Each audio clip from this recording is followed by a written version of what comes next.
angin yang terasa panas, keringat menetes di dada. Assalamualaikum Mas Agus, bagaimana sehat kabar hari ini? Waalaikumsalam, alhamdulillah sehat Pak Nasir. Hari sepertinya akan hari ini kita akan melaksanakan proses coaching ya Bapak. Oh iya Pak, siap.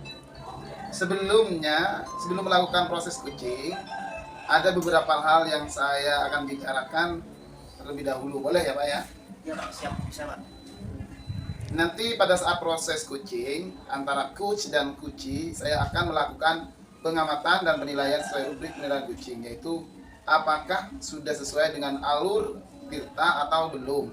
Apakah Bapak sudah memberikan pertanyaan berbobot sesuai kata kunci yang diberikan oleh coachee. Saya juga akan mendengarkan bagaimana respon dari coachee, apakah sudah sesuai dengan pertanyaan yang Bapak sampaikan. Dan jangan lupa ya Pak, nantinya disesuaikan dengan prinsip coaching seperti kemitraan, proses kreatif dan memaksimalkan potensi. Sebelum dilaksanakan proses observasi, ada sedikit yang akan saya tanyakan, boleh ya Pak? Boleh Pak, boleh, silakan. Baik. Yang pertama, kompetensi apa yang ingin disampaikan dalam proses coaching hari ini? Kompetensi coaching yang ingin saya kembangkan yaitu tentang kehadiran penuh, mendengarkan aktif dan mengajukan pertanyaan berbobot kepada coaching. Baik, jadi Bapak ingin mengembangkan kompetensi inti coaching ini ya, Iya Pak, betul Pak. yaitu tentang kehadiran penuh, mendengarkan aktif, mengajukan pertanyaan berbobot kepada coaching. Kira-kira dari ketiga kompetensi ini, mana yang lebih sedikit untuk Bapak kembangkan dalam proses observasi? Yang lebih spesifik itu yang ingin saya kembangkan Bapak adalah kompetensi mendengarkan aktif dan mengajukan pertanyaan yang berbobot kepada coaching. Baik Bapak, jadi ada dua kompetensi yang akan ingin saya kembangkan lebih spesifik, yaitu mendengarkan aktif dan mengajukan pertanyaan-pertanyaan berbobot pada coaching ya Bapak. Ya, Kira-kira Bapak indikator kepercayaannya apa ya? indikator yang ingin saya capai itu saya ingin coachingku menemukan solusi yang terbaik atas permasalahannya. Jadi indikator Bapak adalah coaching menemukan sendiri solusi dan permasalahan yang dihadapi, gitu ya? Ya, betul. Baik Bapak, selamat melakukan coaching bersama coachingnya. Nanti setelah proses coaching ini kita akan berbincang-bincang lagi ya Bapak terkait proses coaching yang Bapak lakukan. Boleh Pak ya? Boleh Pak. Assalamualaikum. Waalaikumsalam, Pak Eri. Iya, Apa kabar? alhamdulillah baik Pak. Kok saya melihat Pak Eri wajahnya kayak ada masalah gitu, gimana nih Pak? Iya Pak, ini Pak, saya khawatir dengan siswa saya karena siswa saya Apa Pak Eri mungkin bisa beritahu saya secara detail tentang permasalahan anak-anak siswa sampean ini? tentu Pak. Jadi begini Pak, setiap kali dalam pembelajaran ya, di kelas saya itu ada siswa saya itu Mia selalu kelihatan gugup dan tidak percaya diri. Di situ dia akan menangis dan mengatakan bahwa dia tidak tahu apa-apa dan merasa kurang dalam pembelajaran. Jadi setiap kali diadakan kelompok itu si dia ini terus menurun gitu Pak. Ini pasti membuat Pak Eri merasa prihatin lagi ya. Tentu Pak, tentu. Iya, itu menyebabkan pembelajaran jadi terhambat kalau begini. Pertama gini Pak, mari kita dalami bersama. Apakah ada langkah yang konkret yang bisa kita ambil dari problem ini? Coba langkah pertama seperti ini. Mari kita mengenali perasaan Nia ini. Bagaimana Nia mengekspresikan perasaan tidak percaya dirinya selama belajar. Ini menurut saya ini sepertinya Nia ini kurang percaya diri nih, tentang pembelajaran ini. Iya Pak, betul sekali Pak. Yang saya amati di sini Pak, Nia ini bisa ini Pak, dia biasanya akan duduk lama dan menunduk. Saya bisa melihat bahwa si Nia ini Pak sering mengusap matanya. Jadi ketika saya bentuk kelompok, saya amati dia ini duduk sendiri gitu, nggak mau bergabung sambil mengusap-usap matanya. Saya rasa itu dia ini nangis. Apakah ada faktor tertentu, Pak? Mungkin yang memicu perasaan tidak percaya dirinya si Nia ini, misalnya oleh teman-temannya atau merasa sulit dalam pembelajarannya. Saya merasa dia ini Pak, ya, merasa sepertinya tertekan oleh teman-temannya yang tampaknya lebih cepat memahami pelajaran. Dikhawatirkan bahwa pendapatnya itu tidak akan diterima ketika di dalam kelompok itu Nia berpendapat. Nah, Nia ini khawatir bahwa pendapatnya itu nggak akan diterima oleh teman-temannya. Oke, sekarang sepertinya saya mulai paham ini.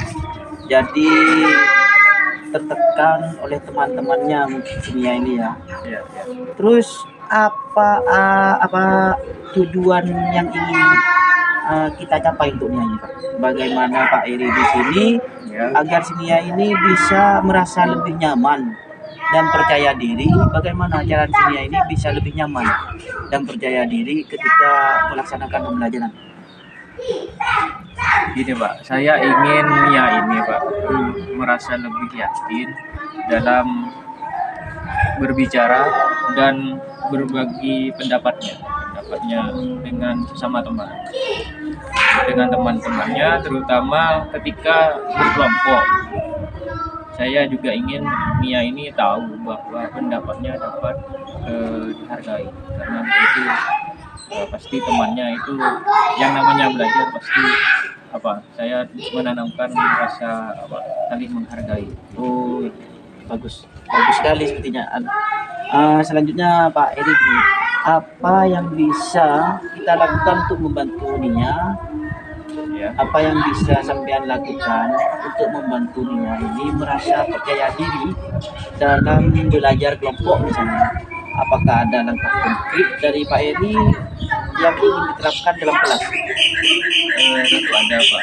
Mungkin saya bisa memberi kesempatan khusus nantinya kepada Nia ini, terus dalam berbicara dalam kelompoknya itu, atau memberikan dukungan lebih ekstra kepada Nia ini dalam memahami materi yang belum dia kuasai itu. Seperti itu Bapak. Oh, itu merupakan rencana yang sangat bagus menurut saya. Iya. Bagus itu rencana sampai setelah Pak Eri menerapkan strategi itu mamanya. Iya. Terus mohon dicoba Pak Eri ya, coba amati bagaimana perubahan dalam perilaku dan perasaan Nia ini. Apakah ada perubahan atau ada peningkatan dalam kepercayaan dirinya saat belajar kelompok? Apakah ada ini setelah melakukan strategi ini? Coba Pak Eri itu amati apakah ada perubahan atau peningkatan dalam kepercayaan dirinya untuk melaksanakan belajar kelompok di kelas ini. Baik Pak, saya di sini akan mencoba pendekatan ini atau hubungan Pak Agus tadi dalam pelajaran berikutnya. Jadi di sini di sekolah ini saya akan melihat bagaimana Nia ini meresponnya. Saya harap dia akan merasa lebih baik dari sebelumnya. Oh iya, itu ada langkah baik. Selalu penting untuk memberikan dukungan, selalu berdukungan siswa yang seperti Nia ini, memastikan bahwa mereka merasa didengarkan pendapatnya itu. Baik, bagus.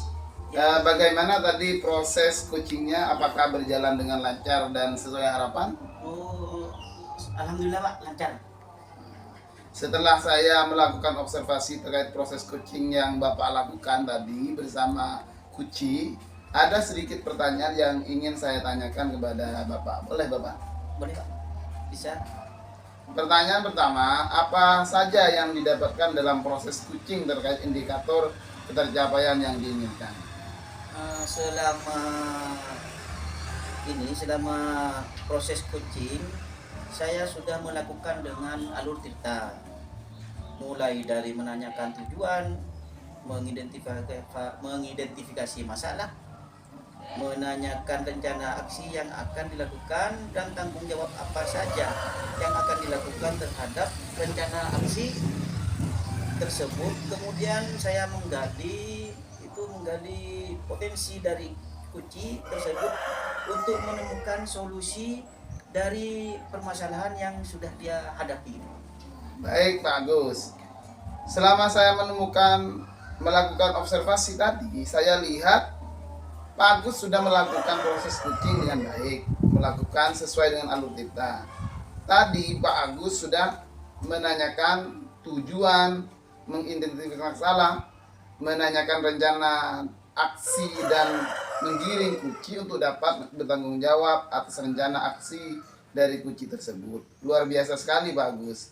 Selain itu tadi Pak Agus sudah melaksanakan kompetensi inti kucing, yaitu fokus atau kehadiran penuh terhadap Kuci, mendengarkan aktif dan mengajukan pertanyaan berbobot sesuai kata kunci dari kucing yang dilakukan oleh Pak Agus sangat luar biasa. Semoga nantinya Pak Agus diberikan kelancaran dan lebih dapat mengembangkan diri lagi dalam melakukan proses kucing selanjutnya ya Pak.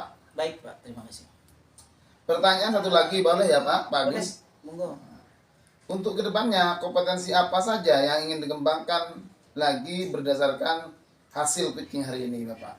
Saya ingin mendalami lagi belajar tentang alur tirta supaya bisa mengembangkan lagi hasil kucing saya hari ini. Baik Bapak. Jadi Bapak ingin lebih mengembangkan alur tirta untuk proses kucing yang lebih baik lagi. Sangat luar biasa sekali Bapak. Terima kasih sudah bersedia berbincang dengan saya dan menjawab beberapa pertanyaan dari saya Pak Agus terkait observasi yang saya lakukan pada proses kucing Pak Agus dengan menggunakan alur tirta. Terima kasih atas waktunya. Saya undur diri dulu Bapak Agus. Saya Heri. Assalamualaikum warahmatullahi wabarakatuh. berjuang